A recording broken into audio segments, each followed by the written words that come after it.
Usted sabe lo que es firmar un papel y sentir que algo dentro de usted se rompe, ¿verdad? No el papel, usted, por dentro. En ese lugar donde uno guarda las cosas que nunca dice en voz alta.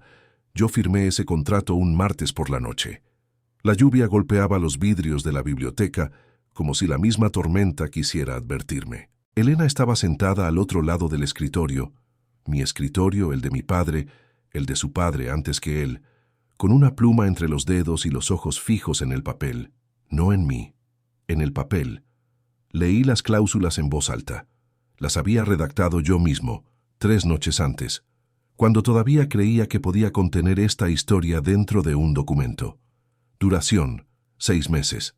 Convivencia, bajo el mismo techo, habitaciones separadas, apariencia pública, matrimonio legítimo. Contacto físico, el mínimo necesario en presencia de terceros. Compensación, cobertura total de los gastos médicos de la señora Sousa durante el periodo acordado y por 12 meses posteriores al término del contrato. Elena no dijo nada. Tomó la pluma con esa calma suya que siempre me desconcertó, esa calma de mujer que ha aprendido a no pedir más de lo que el mundo le va a dar, y firmó, 2 trazos limpios, su nombre completo, la fecha. Me pasó el papel, yo también firmé. Y en ese momento, mientras la tinta secaba, pensé, 6 meses, puedo sobrevivir 6 meses. Entonces ella se levantó para ir al cuarto de huéspedes, pasó a menos de 1 metro de mí, y el perfume que llevaba, jazmín mezclado con algo que olía exactamente a café recién tostado, como si la hacienda ya la hubiera reclamado antes que yo. Me detuvo en medio de la respiración. Me quedé de pie, con el contrato en la mano, con la lluvia afuera, con ese olor flotando en el aire de la biblioteca, como una pregunta que yo no había sabido hacerme, y supe, no con la cabeza que es cobarde y siempre encuentra excusas, sino con algo más profundo, algo que estaba debajo del esternón, supe que acababa de cometer el error más hermoso de mi vida. Porque uno puede controlar muchas cosas en esta tierra, puede decidir cuándo sembrar y cuándo cosechar, puede trazar los límites de sus campos y defender cada metro, puede levantarse antes del amanecer y trabajar hasta que las manos duelan y el cuerpo pida tregua. Lo que uno no puede controlar es un perfume que ya se quedó en el aire de su biblioteca. Esa noche no dormí. Me senté en el sillón de cuero frente a la chimenea apagada, porque ni siquiera tuve la claridad de encenderla. Y estuve mirando la oscuridad hasta que el amanecer empezó a filtrarse por las persianas de madera.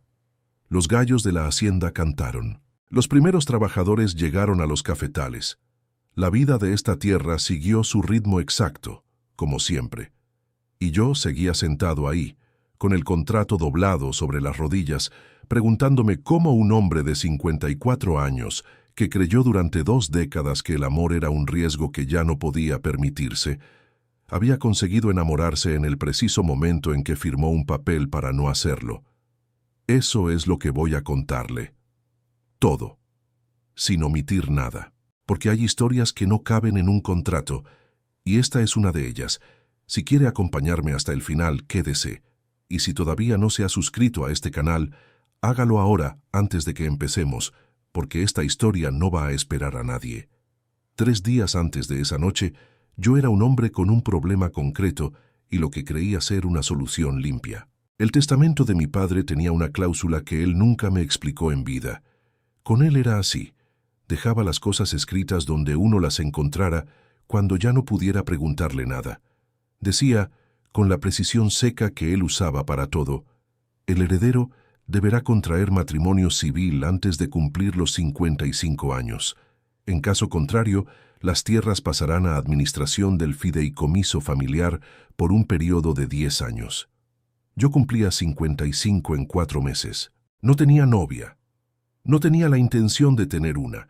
Tenía una hacienda de 400 hectáreas en las faldas del volcán, 200 trabajadores que dependían de esas tierras y 22 años de práctica en el arte de mantener a todo el mundo a una distancia razonable.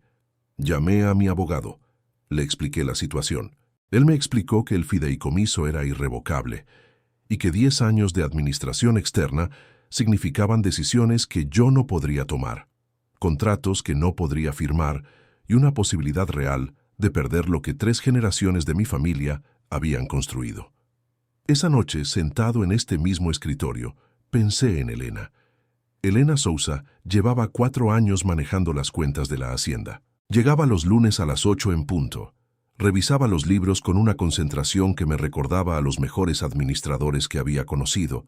Hacía sus preguntas en voz baja y directa, y se iba sin quedarse un minuto más de lo necesario. Nunca pedía nada, nunca se quejaba. Y en 4 años de verla cruzar esta biblioteca cada semana, yo había aprendido a reconocer cuando algo la preocupaba. Un leve fruncimiento entre las cejas, los dedos que se detenían sobre las columnas de números.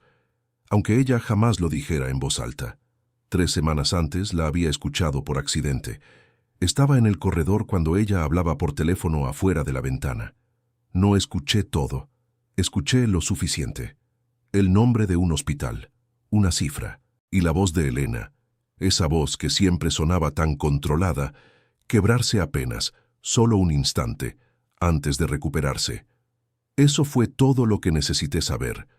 La llamé a la mañana siguiente y le pedí que viniera ese mismo día, fuera de su horario habitual.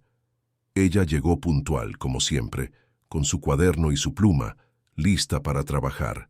Se sentó frente a mí y esperó. Yo le expliqué el testamento, la cláusula, el plazo. Le dije que necesitaba una esposa en el papel durante 6 meses, alguien de confianza, alguien que conociera la hacienda y supiera mantener la discreción. Le dije que cubriría todos los gastos médicos de su madre, los actuales y los de 1 año después del acuerdo. Le dije que las condiciones serían las que ella quisiera. Elena me escuchó sin interrumpirme. Cuando terminé, hubo un silencio de quizás 10 segundos, que en esa biblioteca se sienten como 10 minutos. Luego preguntó, ¿cuánto tiempo dijo que serían los 6 meses? Y yo entendí por esa pregunta que ella ya había dicho que sí. Lo que ninguno de los dos entendió en ese momento es que los 6 meses no iban a ser lo que habíamos acordado, que la tierra tiene su propia memoria, y que hay cosas que esta hacienda sabía sobre los dos antes de que nosotros supiéramos nada. La hacienda se llama La Constancia. Mi bisabuelo le puso ese nombre porque decía que la única virtud que la tierra recompensa sin excepción es la constancia. No el talento, no la suerte, no la inteligencia, la constancia. Cuando el auto de Elena entró por el camino de tierra bordeado de jacarandas ese primer domingo, el día que oficialmente comenzaba el acuerdo, los trabajadores estaban en los cafetales del sector norte y doña Remedios, que lleva 30 años cocinando en esta casa, estaba en la cocina con la puerta abierta. Doña Remedios lo sabe todo antes de que pase. No sé cómo. Es un don que tienen ciertas mujeres que han vivido mucho tiempo cerca de la tierra. Salió a recibirla con las manos todavía húmedas del fregadero y una sonrisa que yo no le había pedido que tuviera, pero que era exactamente la sonrisa correcta. Señora Elena, dijo, como si la hubiera estado esperando desde siempre. Y Elena, que en 4 años de venir a esta hacienda siempre había llegado como empleada, con su cuaderno y su paso discreto, se detuvo un segundo, como si no supiera bien cómo recibir eso. Ese segundo me lo guardo. Ese instante en que ella no supo qué cara poner, porque fue el único momento en que la vi sin su armadura. Le había preparado la habitación del ala este, la que tiene las ventanas que dan a los cafetales y una terraza pequeña con 2 sillas de mimbre, donde mi madre solía leer por las tardes. Era la habitación más bonita de la casa. No me pregunté demasiado por qué la había elegido. Le mostré la casa, los corredores de piedra volcánica, la biblioteca, el comedor con la mesa larga que mi padre nunca usó solo, la cocina donde doña Remedios reina con una autoridad que yo respeto más que la mía propia. Elena caminaba a mi lado con esa atención suya, mirando todo, sin tocar nada, como si estuviera inventariando un espacio que tendría que administrar. Cuando llegamos a la terraza principal, la que da a los campos, donde en las mañanas el vapor sube de la tierra como si la montaña respirara, ella se detuvo, se quedó mirando los cafetales en silencio. No dijo, qué bonito, ni qué grande, ni ninguna de esas frases que dice la gente cuando no sabe qué decir. Se quedó callada con esa calma suya y respiró hondo. Una sola vez, profundo, como si estuviera reconociendo un olor que ya conocía. Y la tierra, que tiene su propia forma de hablar, le respondió con el viento que bajó del volcán y movió las hojas de los cafetos como una bienvenida. Esa noche cenamos juntos por primera vez. Doña Remedios hizo caldo de hongos silvestres y pan de maíz recién horneado. Pusimos la mesa pequeña de la cocina en lugar del comedor grande. Yo lo sugerí sin pensarlo bien y Elena aceptó sin preguntar por qué. Y durante 40 minutos hablamos de las cuentas del trimestre, de la cosecha que se acercaba, de un problema de riego en el sector sur que llevaba semanas sin resolverse. Todo normal, todo dentro del contrato. Pero cuando Elena recogió su plato y el mío sin que yo lo pidiera, y doña Remedios la miró desde el fogón, con esa sonrisa suya que no necesita palabras, yo entendí que la Constancia ya había tomado su propia decisión. La hacienda la había aceptado, y la hacienda en 30 años que llevo viviendo en ella nunca se ha equivocado con las personas. Encontré las cartas un miércoles por la mañana, antes de que Elena se levantara. No las estaba buscando. Estaba revisando el archivo del estudio, ese cuarto pequeño detrás de la biblioteca, donde mi padre guardaba los documentos que consideraba importantes y los que consideraba demasiado personales para archivar en orden. Cuando encontré una caja de madera con la cerradura oxidada que no recordaba haber visto antes. La abrí con el cortapapeles. Dentro había cartas, 20, quizás 25, escritas a mano con la letra apretada y vertical de mi padre. No tenían sobre, tenían destinatario. Para quien cuide bien de estas tierras después de mí. Las leí de pie sin sentarme, porque las primeras líneas ya me advirtieron que no iba a poder soltarlas. Mi padre hablaba de la hacienda, de la cosecha, de los trabajadores a quienes nombró uno por uno con una ternura que él nunca mostró en vida. Y luego en la cuarta carta, fechada 3 años antes de su muerte, encontré el nombre de Elena. Hay una muchacha que viene a revisar los números. Se llama Elena Sousa. Tiene una forma de ver las cuentas que me recuerda a tu abuelo. No busca lo que quiere encontrar, sino lo que está ahí. Eso es raro. Cuídala. Me senté. En la quinta carta, fechada 6 meses después. Elena estuvo hoy. Le pregunté por su familia. Tiene una madre enferma que no le da preocupaciones en voz alta, pero que se le nota en los ojos. Es de las que cargan solas. Rodrigo, si algún día lees esto, los que cargan solos necesitan que alguien llegue sin que ellos pidan. En la 7ª carta, estuve pensando en la cláusula del testamento. No la puse para obligarte. La puse porque tú solo no vas a buscar. Necesitas que la vida te ponga las cosas delante. Siempre fuiste así. Cerré la caja. Me quedé sentado en ese cuarto pequeño con la luz del amanecer, entrando por la ventana y algo en el pecho que no sabía bien cómo nombrar. No era enojo, era algo más complicado. Esa mezcla de sentirse visto y sentirse movido como ficha de ajedrez, al mismo tiempo. Mi padre me conocía mejor de lo que yo pensaba. Y había conocido a Elena antes que yo.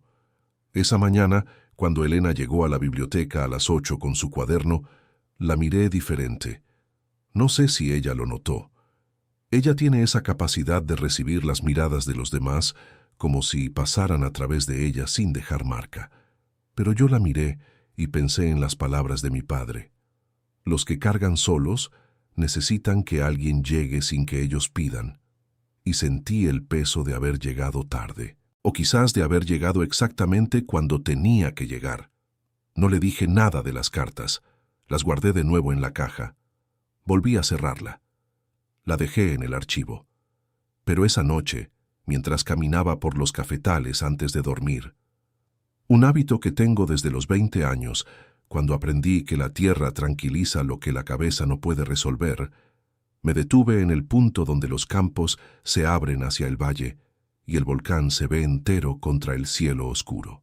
Y le hablé a mi padre en voz baja, como hago a veces cuando creo que nadie me escucha. Le dije, no sé si hiciste bien, pero tampoco sé si hiciste mal. El viento bajó del volcán y movió los cafetos, y me pareció que eso era suficiente respuesta. La llamada llegó un jueves al mediodía. Yo estaba en el sector sur revisando el sistema de riego con don Aurelio, el capataz que lleva más años en esta tierra que yo mismo, cuando escuché a Elena hablar en voz baja cerca de la camioneta. No era su voz de trabajo. Era esa otra voz, la que ella usa cuando cree que nadie la escucha, más pequeña, más apretada, como si estuviera conteniendo algo que no cabe en el tono normal. Me alejé hacia los cafetos. No quería escuchar, pero las palabras llegaron igual, porque el viento en los campos no entiende de privacidad. Sí, doctora, entiendo. ¿Cuándo necesitan el depósito? Una pausa. No, no se preocupe, yo lo resuelvo. Esa tarde, cuando Elena se fue a su habitación, llamé al hospital desde el teléfono de la biblioteca. Me identifiqué. Pedí hablar con el área de facturación. Di el nombre de la señora Sousa. Pregunté el saldo pendiente. La cifra que me dieron era exactamente la que yo había calculado que podría ser cuando la escuché por primera vez 3 semanas antes. Di mi número de cuenta. Pedí que no se mencionara el origen del pago, que apareciera simplemente como saldo cubierto en el estado de cuenta de la familia. Colgué. Me serví un vaso de agua. Me lo bebí de pie frente a la ventana, mirando los cafetales en la tarde. No sentí que había hecho algo extraordinario. Lo sentí como lo más natural del mundo, como regar cuando la tierra está seca, como cubrir cuando viene la helada. Una cosa que se hace porque la tierra lo necesita y uno lo sabe. Lo que no calculé fue a doña Remedios. Doña Remedios conoce a la enfermera jefa del hospital porque son de la misma familia extendida de esa red invisible que conecta a todo el mundo en los pueblos de montaña. Y doña Remedios, que no tiene ningún filtro cuando se trata de cosas que considera justas, le contó a la enfermera que el patrón había cubierto la cuenta con la misma naturalidad con que anuncia el clima. La enfermera se lo dijo a Elena cuando llamó a preguntar el viernes. Yo estaba en los establos cuando Elena entró al patio con esa caminata suya, rápida, derecha, los hombros un poco más elevados de lo normal, que es como ella camina cuando algo la sacudió por dentro. Se detuvo frente a mí. Me miró. «¿Fue usted?», dijo. No era pregunta. «El contrato incluye los gastos médicos», respondí. «El contrato dice, durante el período acordado». Esto era antes. Era necesario ahora. Hubo un silencio. Elena me miraba con esa expresión que yo todavía no sabía descifrar del todo, algo entre gratitud y algo más complicado, algo que se parece a la incomodidad de recibir lo que uno necesita de alguien que no tenía obligación de darlo. «No quiero deberle cosas que no están escritas», dijo finalmente. «No le debe nada». Rodrigo. Era la primera vez que usaba mi nombre sin el señor adelante. Nos dimos cuenta los dos al mismo tiempo. Ella bajó los ojos un segundo. Yo me concentré en el bozal del caballo que tenía en las manos. «No le debe nada», repetí. «Considérelo parte del trato». Elena asintió. Se dio vuelta, se fue. Pero antes de doblar por el corredor, se detuvo un momento, de espaldas a mí, y dijo en voz baja casi para ella misma: «Gracias». Una sola palabra. Yo me la guardé en ese lugar donde uno guarda las cosas que no caben en un contrato. La tormenta llegó sin aviso un sábado por la noche, como suelen llegar las cosas que van a cambiar algo. Estábamos los dos en la adega, el cuarto de piedra volcánica donde se almacena el café antes del secado, donde el olor es tan denso y tan limpio al mismo tiempo que uno siente que está respirando la esencia misma de la tierra. Yo había bajado a revisar unos sacos que don Aurelio había reportado con humedad sospechosa. Elena había venido a buscar los registros de peso del último lote, que por alguna razón habían terminado archivados ahí en vez de en la biblioteca. La lluvia empezó suave. En 20 minutos era una tormenta de las que cierran los caminos. Don Aurelio cerró las puertas del sector norte desde afuera, sin saber que estábamos adentro, y el pestillo de hierro quedó trabado por el viento antes de que pudiéramos alcanzarlo. Nos quedamos encerrados en la adega. Hay una lámpara de aceite que siempre dejamos colgada en el gancho de la entrada para exactamente este tipo de ocasión. La encendí. La luz amarilla llenó el cuarto de sombras largas y ese olor, café, piedra húmeda, madera vieja, se volvió más denso todavía. Elena se sentó sobre un saco de yute. Yo me senté en el banco de madera contra la pared opuesta. Afuera, la lluvia golpeaba el techo de lámina con una intensidad que hacía difícil hablar en tono normal. Estuvimos callados un rato. No era un silencio incómodo. Era el silencio de dos personas que están acostumbradas a estar en el mismo espacio sin necesitar llenarlo. Fue ella quien habló primero. ¿Cuánto tiempo lleva solo? No me lo esperaba. Elena no hacía preguntas personales. En 4 años de trabajar juntos, las conversaciones entre nosotros habían sido siempre sobre números, cosechas, contratos. 22 años, respondí. Ella esperó. Sabía que había más. Mi esposa murió 14 meses después de casarnos. Una fiebre. Llegó rápido. Lo dije sin adornos porque no tengo otra forma de decirlo. La he ensayado durante 22 años y siempre sale igual. Seca, directa, como si la brevedad pudiera contener el peso. ¿Cómo se llamaba?, preguntó Elena. Lucía. Lo dijo en voz baja, repitiéndolo, no como comentario, como si quisiera que el nombre existiera en ese cuarto por un momento. ¿La amaba? Esa pregunta me golpeó en un lugar que creía protegido. No se lo dije mientras podía escucharme, respondí. Elena no dijo lo siento. No dijo nada que yo ya hubiera escuchado antes. Se quedó en silencio un momento y luego dijo, «Eso es lo que más pesa, ¿verdad? No lo que pasó, sino lo que no llegó a decirse». No era una pregunta. Era el reconocimiento de alguien que también carga con alguna versión de eso. Quise preguntarle qué cargaba ella. No lo hice, pero lo quise. La tormenta duró 2 horas. Hablamos, de verdad hablamos.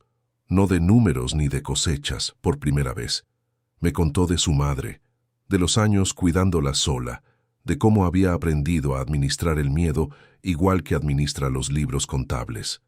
Con precisión, sin dramatismo, buscando el equilibrio en los números para compensar lo que la vida no equilibra sola. Cuando don Aurelio abrió las puertas y el aire frío de la montaña entró como una bocanada de realidad, los dos nos levantamos y salimos sin decir nada más. Pero algo en la adega se había quedado distinto.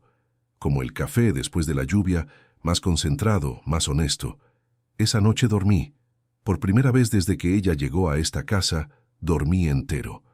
La cosecha del café comienza siempre en octubre, cuando los granos maduran al rojo perfecto, y los cafetales de la Constancia se llenan de un color que no tiene nombre exacto, algo entre carmesí y sangre de toro, encendido por el sol de la mañana. Elena nunca había estado en la hacienda durante la cosecha. Sus visitas semanales eran de un día, a veces 2, pero este año era diferente. Este año vivía aquí.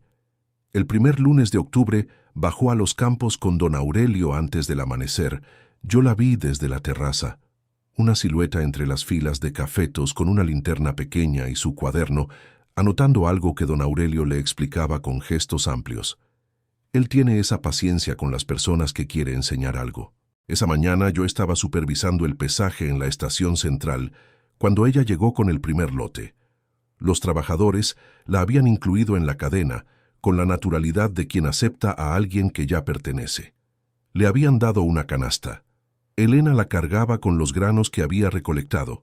No muchos, porque no es el trabajo que ella hace, pero suficientes para entender el peso de lo que esta tierra produce. Cuando llegó a la báscula, los dedos se le enredaron con el gancho de la canasta. Me acerqué sin pensarlo. Tomé el gancho desde abajo para estabilizarlo. Nuestras manos se tocaron. 1 segundo. 2. Antes de que yo soltara y ella acomodara el gancho sola. Ninguno de los dos dijo nada. Ninguno se disculpó. Don Aurelio anotó el peso con su voz de siempre y la cadena siguió moviéndose como si nada. Pero yo sentí ese toque toda la tarde, en la palma de la mano izquierda, exactamente donde sus dedos habían rozado los míos, como una corriente pequeña que no se apaga. Esa noche, en la cena, Elena habló de los granos con una precisión que me sorprendió. Había estado observando todo el día, el color, la textura, los tiempos de secado que don Aurelio le había explicado, y hacía preguntas que demostraban que ya había conectado lo que veía con los números que manejaba en los libros. Los costos por kilo, el rendimiento por hectárea, la diferencia entre el café de sombra y el de pleno sol. El de sombra tiene más acidez, dijo, pero los números del año pasado muestran que se vende un 12% por encima del precio base. Un 14 en los años buenos, corregí. Me miró, sonrió. Apenas el tipo de sonrisa que Elena reserva para cuando algo le parece genuinamente interesante, y anotó algo en su cuaderno. Doña Remedios nos sirvió el postre sin decir nada. Pero yo noté que salió a la cocina con una prisa que no tenía ninguna razón de tener, y que desde ahí se escuchó un sonido muy suave que podría haber sido ella canturreando. Esa noche, caminé por los cafetales más tiempo de lo habitual. Los granos rojos brillaban en la oscuridad con la poca luz de la luna. Pensé en los dedos de Elena sobre los míos, en la sonrisa que reserva para las cosas que le interesan de verdad, en la forma en que había dicho un 12%, con la misma seguridad con que otros dicen te quiero. Y pensé que hay personas que enamoran con palabras, y hay personas que enamoran con la forma en que entienden las cosas. Elena era de las segundas, y yo, que creí durante 22 años que estaba vacunado contra esto, me encontré caminando entre los cafetos con la mano izquierda todavía tibia. Marcos Villanueva llegó un viernes sin avisar. Era el tipo de hombre que no avisa, porque está acostumbrado a que su llegada sea bienvenida. Medía casi lo mismo que yo, tenía 10 años menos, y esa seguridad tranquila de quien ha vivido en ciudades y aprendido a moverse en ellas. Llegó en un auto alquilado por el camino de las Jacarandas, bajó con una botella de vino de regalo y preguntó por Elena con una familiaridad que me dijo todo lo que necesitaba saber antes de que él abriera la boca para presentarse. «Somos amigos de hace mucho», dijo dándome la mano. «De antes de que ella empezara a trabajar aquí». Elena lo recibió en la terraza. Yo estaba adentro, en la biblioteca, con la puerta abierta. No los espiaba. Simplemente no cerré la puerta. La escuché reír. Una risa diferente a las que yo conocía. Más suelta, más sin cuidado. La risa de alguien que está con una persona delante de quien no necesita administrar nada. Eso me golpeó más que cualquier otra cosa. Salí a los establos. Le di más atención de la necesaria al caballo Bayo, que no necesitaba ninguna atención. Don Aurelio pasó, me miró, no dijo nada, y siguió su camino con la sabiduría de quien sabe cuándo las personas necesitan estar solas con lo que sienten. A la hora del almuerzo, doña Remedios puso 3 lugares en la mesa. Yo me senté. Marcos Villanueva se sentó. Elena se sentó entre los dos. Él habló mucho. Era inteligente y sabía hacerlo sin hacerlo evidente, que es la versión más difícil de resistir. Hablaba de la ciudad, de proyectos, de viajes que había hecho. Le preguntaba a Elena cosas que demostraban que la conocía bien. Su libro favorito, un restaurante al que habían ido juntos años antes, una broma interna que los dos entendieron y yo no. Yo comí en silencio. Elena me miraba de vez en cuando. No sé qué buscaba en mi cara. Yo me aseguré de que no encontrara nada. Después del almuerzo, Marcos propuso caminar por los campos. Elena lo llevó por el sector norte, el que ella ya conocía bien después de semanas de cosecha. Yo los veía desde la terraza, 2 siluetas entre los cafetos, él señalando algo, ella explicando con esa paciencia suya. Se quedó hasta las 5. Cuando se despidió, le dio a Elena un abrazo que duró 3 segundos más de lo que duran los abrazos de los amigos. Ella lo acompañó hasta el auto. Cuando volvió, yo estaba en la terraza con un café que ya se había enfriado. «Un amigo», dijo sin que yo hubiera preguntado nada. Ya me lo dijo él. Hubo un silencio. «¿Estás bien?», preguntó Elena. Era la primera vez que me preguntaba eso. «Perfectamente», respondí. Ella me miró con esa calma suya que todo lo ve, asintió despacio y entró a la casa. Yo me quedé en la terraza hasta que oscureció completamente. Me bebí el café frío, miré los cafetales que ya no se veían, y me hice la pregunta que un hombre que firmó un contrato de 6 meses no debería hacerse. ¿Qué va a pasar cuando esto termine y ella sea libre de recibir a quien quiera? No tenía respuesta. Solo tenía la oscuridad de los campos y el sabor amargo del café frío. Y la certeza, incómoda e irreversible, de que lo que sentía por Elena Sousa no cabía en ningún contrato que yo hubiera sabido redactar. Hay cosas que uno no debería ver. No porque sean malas, sino porque una vez que las ves no puedes dejar de verlas. Era pasada la medianoche. Yo había estado en la biblioteca hasta tarde revisando los contratos de exportación del siguiente trimestre, trabajo que podría haber dejado para el día siguiente, pero que esa noche me servía de excusa para no estar solo con mis pensamientos en el cuarto oscuro. Cuando apagué la lámpara y salí al corredor, vi la luz en la terraza. Elena estaba de pie junto a la baranda, descalza sobre las baldosas de piedra, con un vestido ligero de manga larga que se movía con el viento de la montaña. Tenía los brazos extendidos a los lados, no como quien baila, sino como quien respira con todo el cuerpo, y los ojos cerrados, la cabeza levemente inclinada hacia atrás. No había música. Ella simplemente se movía al ritmo de algo que solo ella escuchaba. Debía haber seguido de largo, lo sé, pero me detuve en el umbral del corredor, en la sombra, y me quedé mirándola. Tenía el cabello suelto. La primera vez que yo lo veía así, porque Elena siempre lo llevaba recogido, siempre prolija, siempre lista para trabajar. Suelto le caía por los hombros con una suavidad que contrastaba con todo lo que yo asociaba con ella. La luz de las estrellas y la luna media le daba a su piel un tono que no existía durante el día. Y esa manera de moverse, suave, sin testigos, completamente entregada al momento, era la versión de Elena que nadie más veía, la versión que ella guardaba para cuando creía estar sola. Me quedé 3 minutos, quizás 4. Luego me alejé sin hacer ruido y me fui a mi cuarto. No dormí. Me quedé acostado en la oscuridad con los ojos abiertos, escuchando el viento afuera y pensando en cosas que un hombre de 54 años, con 22 años de práctica en no sentir demasiado, no debería pensar. Pensé en sus pies descalzos sobre la piedra fría, en el vestido moviéndose, en los ojos cerrados y la cabeza hacia atrás, en la diferencia entre la Elena que administra los libros y la Elena que baila sola a medianoche, y en el hecho de que yo era el único que sabía que las dos existían. Escribí en el cuaderno que tengo en la mesita de noche. No lo hago seguido, solo cuando hay algo que no encuentro dónde poner. Escribí una sola línea. Hoy vi a Elena Sousa ser libre y no supe qué hacer con eso. La cerré. Apagué la lámpara. Afuera, el viento bajaba del volcán con ese olor a tierra húmeda y café que la Constancia tiene en las noches frías. Un olor que conozco desde que nací. Un olor que siempre me ha tranquilizado. Esa noche no me tranquilizó. Esa noche lo único que hizo fue recordarme que hay personas que llegan a tu tierra y se convierten en parte del olor, sin pedirte permiso, sin avisarte. Solo un día está el olor de siempre, y al día siguiente está el olor de siempre, más algo que no puedes nombrar, pero que reconoces inmediatamente si alguna vez falta.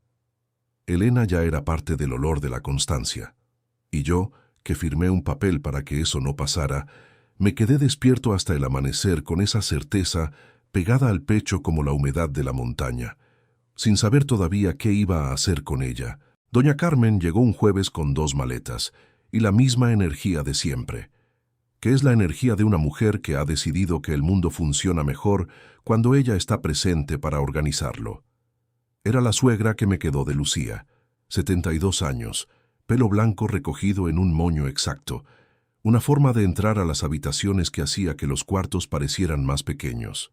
La quiero con una mezcla de gratitud y respeto que nunca logré explicarle a nadie, porque es difícil de explicar. Es el amor que uno tiene por las personas que lo vieron en sus peores momentos y se quedaron de todas formas. Ella sabía del acuerdo, se lo había contado, en términos generales lo suficiente. Porque doña Carmen tiene una capacidad sobrenatural para detectar cuando le ocultan cosas, y descubrirlo sola hubiera sido peor. Su reacción había sido un silencio de 10 segundos y luego, «Rodrigo, llevas 22 años haciendo las cosas a tu manera. A ver si esta vez la vida te sale bien». Que era, viniendo de ella, una bendición. Llegó a la Constancia sin avisar, también como siempre, y encontró a Elena en la terraza revisando los libros de la cosecha.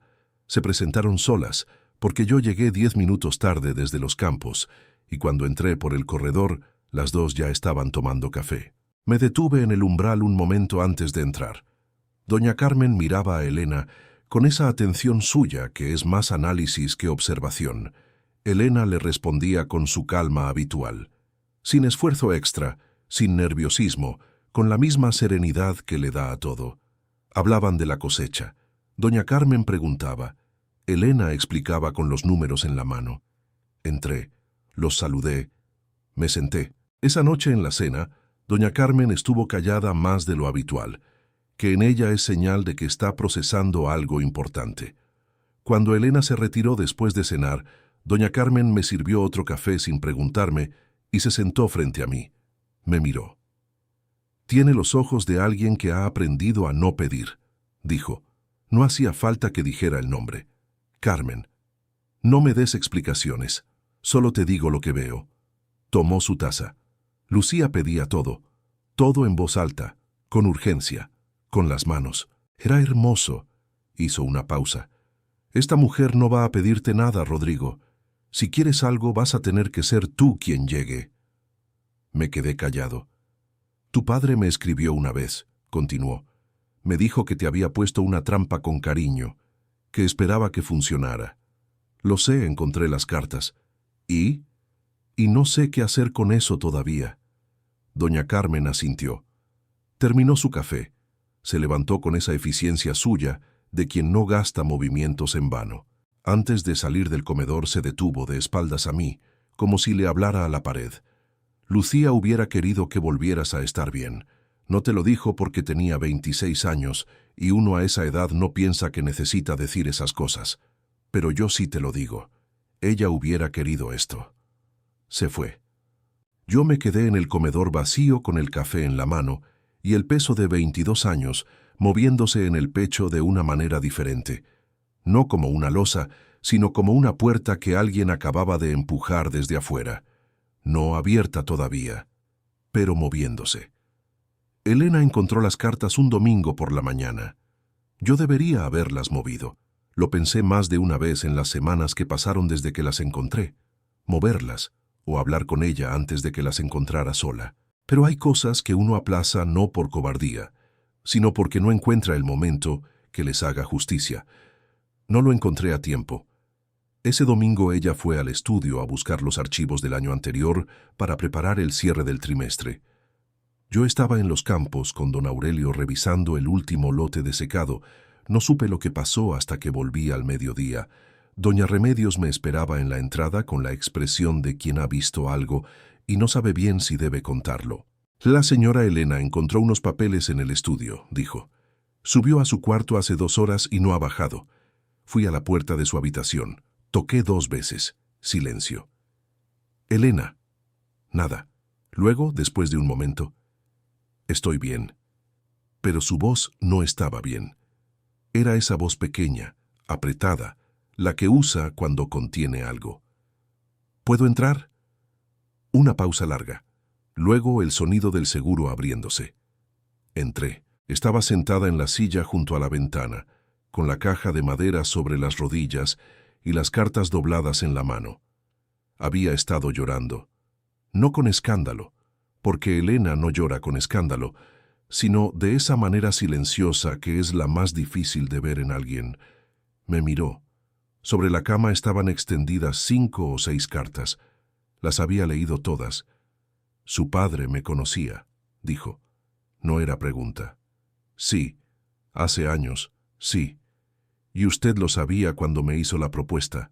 Aquí era donde yo tenía que elegir con cuidado cada palabra, porque la verdad tenía capas, y si la daba toda de golpe iba a sonar a lo que no era. Supe después. Encontré las cartas antes de que usted llegara a vivir aquí, no antes de la propuesta. Elena bajó los ojos a las cartas, las dobló despacio con ese cuidado suyo para las cosas que son de otros. Él me eligió para usted, dijo en voz baja, sin que ninguno de los dos lo supiera. Así parece. ¿Y no le molesta eso? ¿Que su padre haya movido las piezas desde antes de morir? Me senté en el borde de la cama frente a ella. Me molestó. 3 segundos.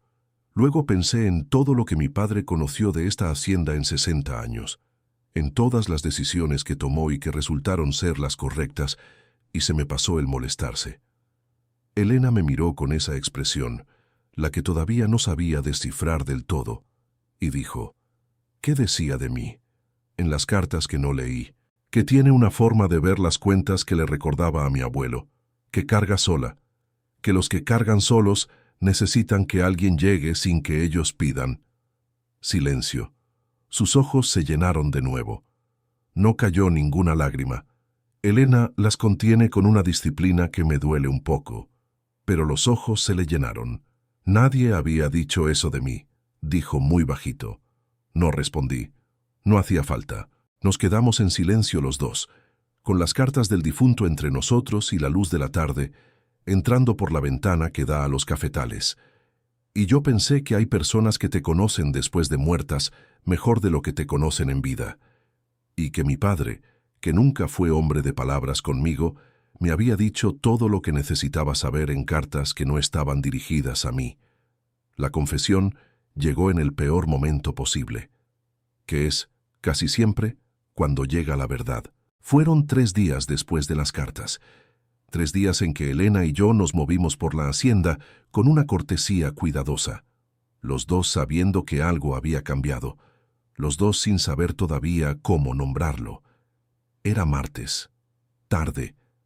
Yo estaba cerrando la biblioteca cuando ella apareció en la puerta con los libros del trimestre bajo el brazo y una expresión que yo conocía, la de alguien que ha tomado una decisión y viene a comunicarla. Necesito hablar con usted. Se sentó frente al escritorio. Yo me senté al otro lado, el escritorio entre nosotros, como siempre, como si los meses no hubieran pasado. El acuerdo termina en 5 semanas, dijo. Quiero empezar a organizar la transición, que sea ordenada. Me quedé quieto. La transición. Sí, volver a mi apartamento, retomar mis visitas semanales como antes, que esto no afecte el trabajo. Hubo un silencio. Afuera, el viento de la montaña movía las jacarandas. Y entonces, sin haberlo planeado, sin haberlo ensayado, sin ninguna de las precauciones que me había prometido mantener, hablé. Elena, yo sabía quién era usted antes de hacerle la propuesta. Ella se quedó inmóvil. No de las cartas, continué. Las cartas las encontré después, como le dije, pero 4 años, Elena. 4 años viniendo a esta biblioteca, y uno no pasa 4 años con alguien sin saber quién es. Yo sabía que era usted la persona más honesta que había cruzado esta puerta en décadas. Sabía que su madre estaba enferma. Sabía que cargaba sola. Rodrigo, déjeme terminar. Ella cerró la boca. Me miró. Le propuse el acuerdo porque lo necesitaba. Eso es verdad. Pero también es verdad que pude haber llamado a otras 3 personas y no las llamé. La llamé a usted. Silencio. ¿Por qué?, preguntó. La voz tranquila, pero las manos que sostenían los libros un poco más tensas de lo normal. Porque quería que se quedara, aunque no supiera todavía qué significaba eso. Elena puso los libros sobre el escritorio. Los alineó con esa precisión suya, aunque no había ninguna razón para alinearlos. Luego levantó los ojos hacia mí. ¿Y ahora sabe lo que significa? Era la pregunta más directa que me había hecho en todos estos meses. Más directa que cualquier número, cualquier balance, cualquier cuenta. Sé que los 5 meses que llevamos aquí son los primeros en 22 años en que no me ha pesado levantarme. Su expresión cambió. Apenas. Pero yo ya había aprendido a leer esos cambios mínimos. Sé que cuando Marcos Villanueva llegó aquí, hice cosas absurdas en los establos durante 1 hora porque no sabía dónde poner lo que sentí. Un destello en sus ojos. ¿Alivio? ¿Miedo? Sé que hay una versión suya que baila descalza en la terraza a medianoche y que no sabe que alguien la vio. Y que esa versión suya es la que... Rodrigo se paró. Caminó hacia la ventana. de espaldas a mí, con los brazos cruzados, mirando los cafetales en la oscuridad. «Tengo miedo», dijo en voz muy baja. «Yo también». «No es lo mismo. Usted tiene una hacienda, una historia, 22 años de saber quién es». Pausa. «Yo tengo un apartamento pequeño, una madre enferma y una costumbre de no depender de nadie que me llevó mucho tiempo construir». «Lo sé. Y aún así». «Aún así». El silencio fue largo. La montaña afuera respiró su olor de noche. Café y piedra y tierra mojada. Elena no se dio la vuelta, pero tampoco se fue. Se fue 3 días después, no en un arranque, no con drama. Elena no hace nada con drama, lo que la hace más difícil de retener, porque no hay nada contra qué argumentar. Solo una decisión tomada en silencio, comunicada con esa calma suya, que es lo más parecido a una pared que he conocido en una persona. Me lo dijo en el desayuno. He estado pensando. Creo que necesito irme antes de que termine el plazo. Doña Remedios, que estaba en la cocina, dejó de hacer ruido. La hacienda entera pareció detenerse. «¿Por qué?», pregunté, aunque ya sabía la respuesta. «Porque si me quedo, voy a creerme todo lo que siento, y todavía no sé si eso es inteligente». «¿Y si lo es?». Me miró. «Rodrigo, usted lleva 22 años solo. Yo llevo años aprendiendo a no necesitar a nadie. 2 personas así juntas. No sé si saben cómo hacer eso sin lastimarse». «Nadie sabe, eso no es razón». «Para mí sí lo es». Hubo un silencio que duró todo el café. Luego ella se levantó, me agradeció el desayuno y subió a hacer sus maletas. Yo me quedé en la mesa. Doña Remedios salió de la cocina. Puso una mano en mi hombro un segundo, solo un segundo, y se fue sin decir nada, que fue exactamente lo correcto. 2 horas después, Elena bajó con sus 2 maletas al corredor de entrada. Los trabajadores que estaban cerca saludaron sin preguntar nada. La tierra entiende cuando algo se está yendo, y los que viven en ella también. Don Aurelio le dio la mano con una seriedad respetuosa. Doña Remedios le entregó un frasco de café molido de la Constancia sin decir nada, y Elena lo recibió contra el pecho como si fuera algo frágil. Yo cargué las maletas hasta el auto. Ella no me lo pidió. Lo hice. Cuando el maletero quedó cerrado, nos quedamos de pie junto al auto, en el camino de las jacarandas, con el sol de la mañana filtrándose entre las flores moradas. «Las cuentas del 4º trimestre», empezó ella, «ya las revisaré. Hay un ajuste pendiente en el sector sur». Elena se quedó callada. «No hable de las cuentas. Sus ojos, ese lugar donde ella guarda lo que no dice. Cuídese», dijo finalmente. Entró al auto, encendió el motor y salió por el camino de tierra lentamente, entre las jacarandas que llovían sus flores moradas sobre el techo del auto, como una despedida que la tierra hacía por mí, porque yo no supe cómo hacerla. Me quedé de pie hasta que el auto dobló y desapareció. Luego me di vuelta y miré la Constancia, la fachada de piedra, los corredores, la terraza donde ella había bailado descalza, las ventanas del ala este. La hacienda estaba exactamente igual, pero se sentía diferente, como un instrumento que sigue ahí pero ya no suena igual porque le falta una cuerda, no roto, solo incompleto. Esa noche no cené. Caminé por los cafetales hasta que las piernas me pidieron parar y luego me senté en la tierra, literalmente, en la tierra, entre las filas de cafetos, y estuve ahí un rato largo mirando el volcán. No le hablé a mi padre esa noche, no tenía palabras, solo tenía el silencio de los campos y el frasco de café que Elena había olvidado, o dejado, sobre la mesita de la entrada. Lo tomé y lo llevé a mi cuarto. Lo puse sobre la mesita de noche y dormí con ese olor toda la noche. Los primeros días en la ciudad, Elena no durmió bien. No me lo contó entonces, me lo contó meses después, cuando las palabras entre nosotros ya no necesitaban tanta cautela. Pero lo reconstruí de a poco, por fragmentos, de la misma manera en que se reconstruye un mapa a partir de los puntos que uno va encontrando. Volvió a su apartamento, un 3er piso con ventanas que daban a una calle con mucho tráfico y un olor permanente a frituras del restaurante de abajo. Colgó su ropa. Puso la cafetera, Abrió los libros de trabajo, todo en orden, excepto que cuando abrió la primera caja de café que tenía en el armario, una marca de supermercado que siempre había usado sin pensarlo, el olor no era el olor. Era café, sí, pero no era ese olor.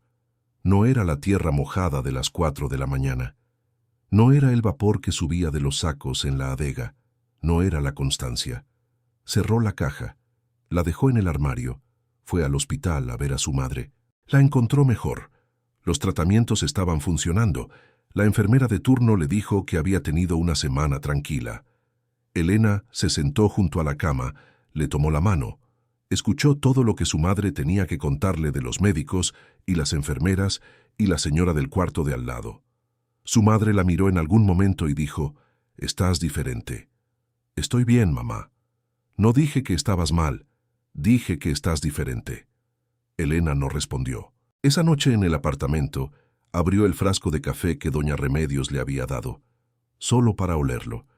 Lo sostuvo entre las manos, destapó la tapa, respiró y se quedó sentada en la cocina, con el frasco abierto sobre la mesa, mientras el apartamento se llenaba de ese olor que olía a cafetales a las 4 de la mañana y a piedra volcánica y a una biblioteca con los libros del trimestre y a manos que se tocan en una báscula sin querer y a una voz que dice cosas en voz baja frente a la chimenea.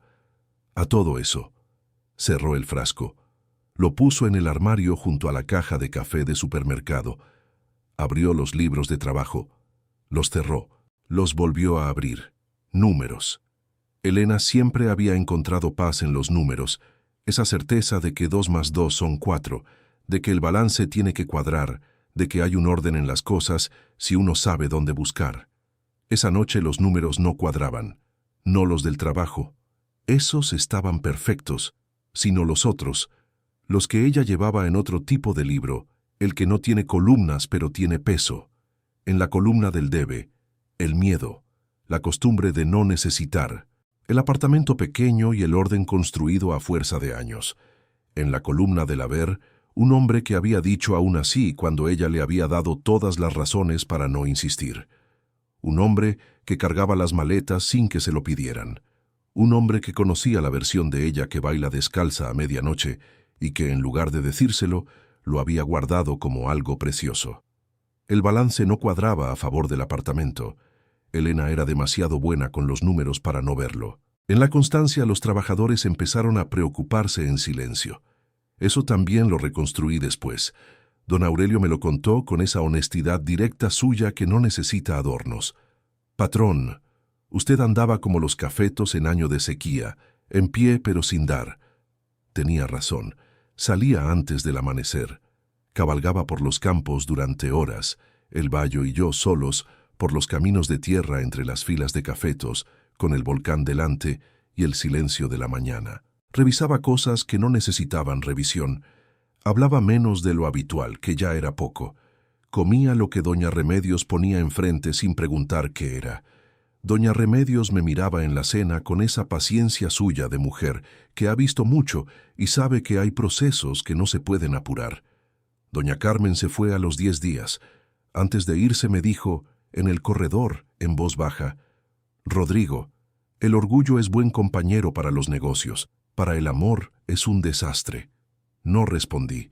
Tu padre esperó 3 años para decirle a tu madre que la amaba. 3 años. Le salió bien, pero fue por suerte, y porque ella era muy paciente. Tú no tienes 3 años. No sé si ella quiere que la busque, Carmen. No lo sabes porque no la has buscado. Me besó en la mejilla. Ve. Se fue en su auto. La vi desaparecer por el camino de las jacarandas, el mismo camino por donde Elena se había ido 2 semanas antes. Esa tarde estuve en los campos hasta el oscurecer. El capataz del turno vespertino me saludó cuando pasé por el sector norte y me dijo que el rendimiento de la cosecha ese año había sido el mejor en una década. Buenas noticias. Las anoté en algún lugar de la cabeza donde las buenas noticias esperan a que uno tenga espacio para recibirlas. Esa noche me senté en la terraza donde ella había bailado, donde habíamos tomado café al amanecer, donde Marcos Villanueva me había hecho sentir algo que no quise nombrar, y estuve ahí hasta muy tarde. Pensé en Lucía. Le pedí permiso, en voz baja, porque soy un hombre de campo, y los hombres de campo hablan con sus muertos cuando la noche es suficientemente oscura y no hay nadie que los escuche. Le dije que había encontrado a alguien que también cargaba sola, que también tenía la costumbre de no pedir, que bailaba descalza a medianoche y administraba el miedo como si fuera una cuenta contable. Le dije que tenía miedo de que si iba a buscarla y ella decía que no iba a saber qué hacer con eso. El viento movió las jacarandas, y en ese movimiento, que probablemente no era nada, que probablemente era solo viento, escuché algo que sonaba a B. Al día siguiente, antes del amanecer, le dije a don Aurelio que me ausentaría unos días. ¿Necesita algo, patrón?, preguntó. No, dije. Ya sé lo que necesito. Encendí la camioneta. Salí por el camino de tierra. Las jacarandas llovieron sus flores moradas sobre el capó, y la Constancia, que siempre sabe antes que yo, me dejó ir. La ciudad siempre me pesa. El ruido, el concreto, el aire que huele a motor y no a tierra. Pero ese día no lo sentí. Ese día manejé 4 horas con una claridad que no había tenido en semanas. Llegué al mediodía. No tenía el número de su apartamento. Lo conseguí de la manera más directa posible. Llamé al hospital, pregunté por el estado de la señora Sousa, y cuando la enfermera me dijo que había tenido visita esa mañana y que la familia se había ido hace 1 hora, deduje el resto. La encontré en la plaza frente al hospital. Estaba sentada en una banca con un café en la mano.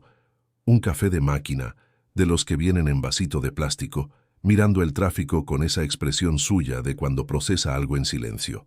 Me senté a su lado. Ella me miró. No dijo qué hace aquí ni no debería haber venido. Solo me miró con ese café de plástico entre las manos y esperó. Vine sin la hacienda, dije. Sin el testamento, sin el contrato, sin ninguna razón que tenga que ver con papeles o acuerdos o plazos. Ella siguió callada. Vine porque llevo 4 semanas cabalgando de noche por los cafetales como un hombre de 20 años que no sabe qué hacer con lo que siente. Y don Aurelio ya me está mirando con lástima, que es lo más humillante que me ha pasado en décadas. Un destello en sus ojos. El inicio de algo que no era exactamente una sonrisa, pero se le acercaba. Vine a pedirle perdón, continué, por haberle propuesto un contrato cuando debí haberle propuesto otra cosa, por haberme tardado demasiado en decir lo que tenía que decir, por haber sido el tipo de hombre que necesita una cláusula de testamento para abrir la puerta. Elena miró su café de plástico. Lo sostuvo con las 2 manos como si pesara más de lo que debería. ¿Y qué debería haberle propuesto? Que se quedara, sin contrato, sin plazo, sin condiciones escritas. Eso da miedo. Sí, y usted no tiene miedo. La miré. Elena, perdí a Lucía sin haberle dicho que la amaba. Llevo 22 años cargando eso. Si la pierdo a usted sin haberlo intentado, no sé cómo voy a cargar eso también. Silencio. El tráfico seguía. La ciudad seguía. Una paloma caminó frente a la banca sin mirarnos. Elena tiró el café de plástico en el cesto que estaba a su lado. Se limpió los dedos en el pantalón. Ese gesto suyo, práctico, sin artificio. Luego se quedó con las manos sobre las rodillas. Tengo un apartamento pequeño, dijo. Lo sé. Y una costumbre de no necesitar a nadie que no se va a ir de un día para otro. Lo sé. Y voy a seguir teniendo miedo. Yo también. Me miró. Y en esa mirada que yo había aprendido a leer en meses de cafetales y libros de cuentas y tardes de cosecha, vi algo que no había visto antes, o que había visto siempre y no me había permitido nombrar. La vi rendirse, no con derrota, con esa otra clase de rendición que es la más valiente de todas, la que elige. La hacienda tiene buena luz en las mañanas, dije. Ella bajó los ojos. Sonrió. Esta vez de verdad, con todo. Sí, dijo, tiene muy buena luz. El río que bordea la parte baja de la Constancia tiene un nombre que ya nadie usa. En los mapas dice Río Frío del Norte, pero los trabajadores siempre lo llamaron simplemente el río, con esa economía de palabras que tiene la gente que vive cerca del agua y no necesita adornarla. Volvimos juntos al día siguiente, no porque yo se lo hubiera pedido, no porque ella lo hubiera decidido en la plaza con un gesto definitivo, sino porque al final de esa conversación, cuando ya el sol caía y la plaza se llenaba de ruido de autos y niños y vendedores, Elena dijo, ¿me lleva? Y yo dije, sí. 4 horas de camino.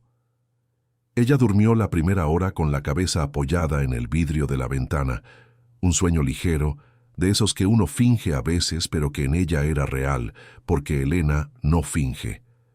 Yo manejé en silencio y le dejé ese sueño. Llegamos a la Constancia al atardecer. Don Aurelio estaba en la entrada con una expresión que no era sorpresa. Doña Remedios salió de la cocina con las manos húmedas y una sonrisa que llenó el corredor entero. No dijeron nada extraordinario, solo la recibieron, como la hacienda siempre la había recibido, como si nunca se hubiera ido. Esa primera noche no hablamos de planes, ni de futuros, ni de nada que tuviera que ver con lo que vendría. Cenamos los dos en la mesa pequeña de la cocina, con el caldo que doña Remedios había puesto a calentar, como si supiera exactamente cuándo íbamos a llegar, y hablamos de cosas pequeñas, el estado del sector sur, un libro que Elena había empezado en la ciudad, un problema de contabilidad en los registros del año anterior que ninguno de los dos había resuelto todavía. Todo normal, todo diferente. Después de cenar, Elena dijo que quería caminar. Bajamos juntos hacia el río. El camino entre los cafetales a esa hora, con la luna ya alta y el olor a tierra fresca y el sonido del agua acercándose, es una de esas cosas que uno solo puede entender si lo ha caminado. No se explica bien con palabras. Se siente en los pies, en los pulmones, en algún lugar entre el pecho y el estómago que no tiene nombre anatómico. Llegamos a la orilla. El río corría abajo con el final de la temporada de lluvias. Tranquilo, oscuro, con un brillo de plata donde la luna lo tocaba. Elena se quitó los zapatos, los dejó en la orilla y metió los pies en el agua.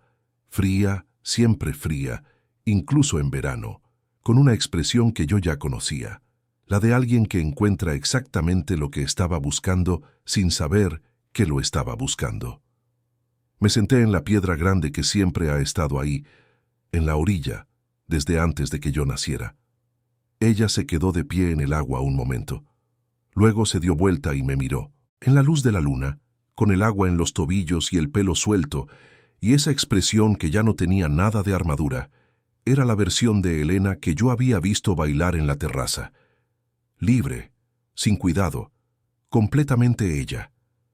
Extendí la mano. Ella la tomó. Se sentó a mi lado en la piedra, con los pies todavía en el agua, y nos quedamos así.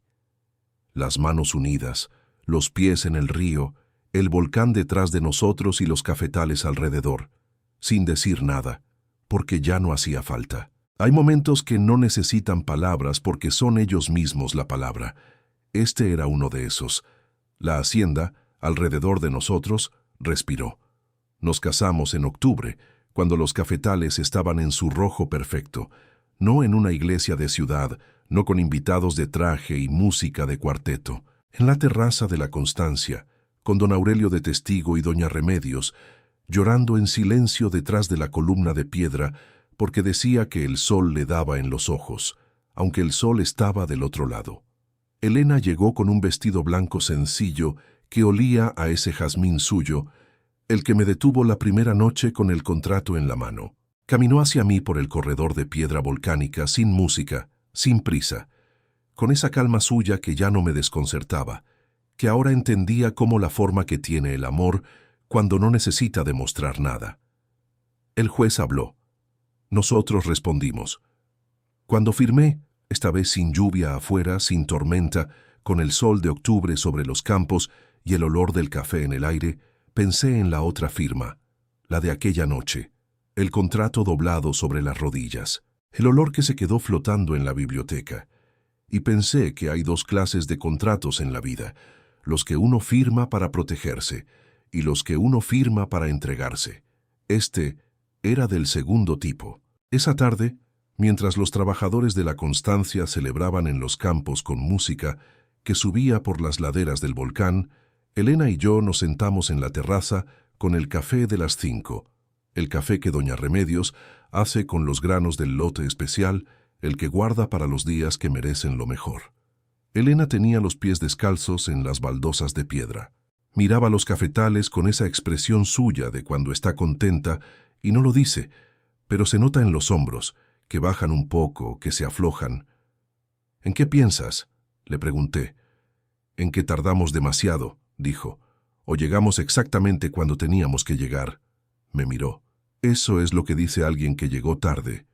Sonreí. Ella también. Esto es lo que aprendí. En estos campos, con esta mujer y este café y esta tierra, que me enseñó todo lo que la ciudad no pudo. El amor verdadero no llega con condiciones perfectas. Llega cuando dos personas con heridas reales y miedos reales deciden, en un río, en una plaza, en una adega que huele a café, que la vida de la otra importa más que el miedo propio.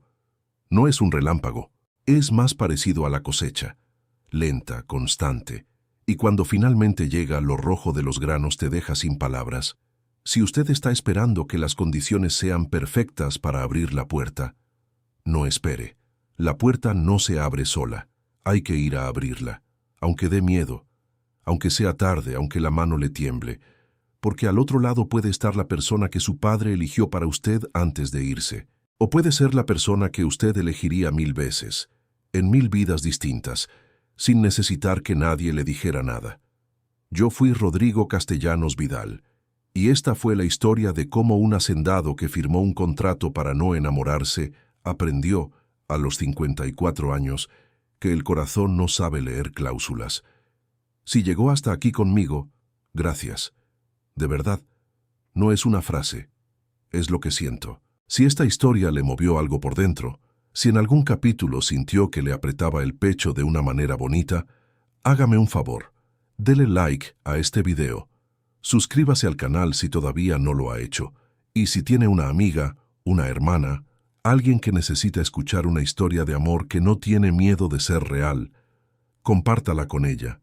Nos vemos en la próxima historia. Que la tierra siempre le sea generosa.